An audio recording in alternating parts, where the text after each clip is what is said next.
Hamas অধ্যুষিত এলাকাতে ইসরায়েলের হানাদার বাহিনীরা বম্বিং করে মসজিদগুলোকে তারা ধুলায় মিশে দিয়েছে। আপনারা যে দল করেন না কেন, আওয়াজ করে বলুন তো, আপনারা কি মসজিদ ভাঙতে চান না গড়তে চান?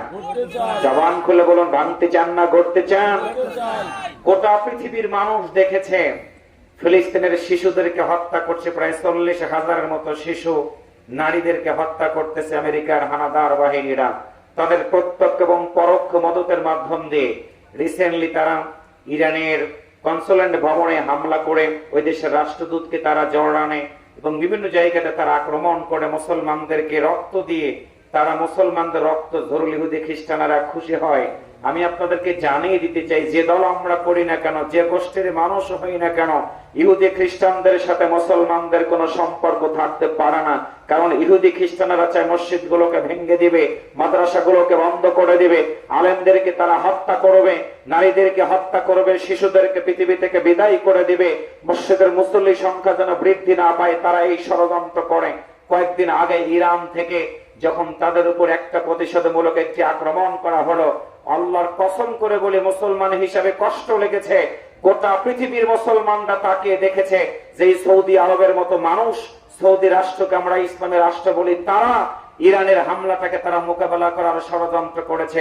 ইরানের সমর্থন তারা করতে পারে নাই, ইসরায়েলের তারা সমর্থন করেছে। তার মানে তাদের দাড়ি, তাদের টুপি, তাদের হজ শুধুমাত্র ইহুদি খ্রিস্টানদের জন্য, মুসলমানদের জন্য না। আওয়াজ করে বলুন তো, আমাদের হজ, আমাদের আলোচনা আল্লাহর জন্য হওয়া দরকার আছে না নাই? আরো জোরে বলুন, আছে না নাই? সুতরাং আজকের মাহফিল থেকে আমরা একটি শপথ নিয়ে বাড়িতে ফিরে যাব। আল্লাহর ঘর মসজিদের ভিতরে আমরা যেমন করে এক ইমামের নেতৃত্বে সবাই সালাত আদায় করে নামাজ আদায় করার জন্য চেষ্টা করি। সুতরাং আজকের এই মাহফিল থেকে আমরা ভেদাভেদ ভুলে যাব।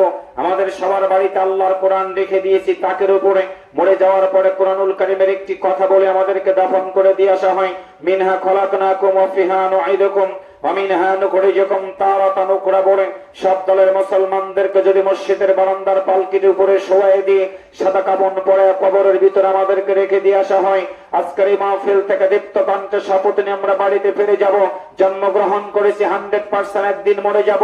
মরে যাওয়ার পরে আল্লাহর কোরআন যদি আমার পক্ষে কথা বলে আমি জান্নাতের মেহমান হয়ে যাব। আল্লাহর কোরআন যদি আমার বিপক্ষে কথা বলে, আমি আল্লাহর কসম করে বলি জান্নাতে যাওয়ার কোনো সুযোগ নাই।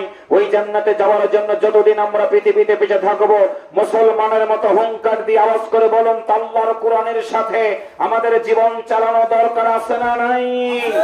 কারা কারা কোরআন মানতে রাজি আছেন? দুহাত তুলে আমার আল্লাহকে দেখায় দেন।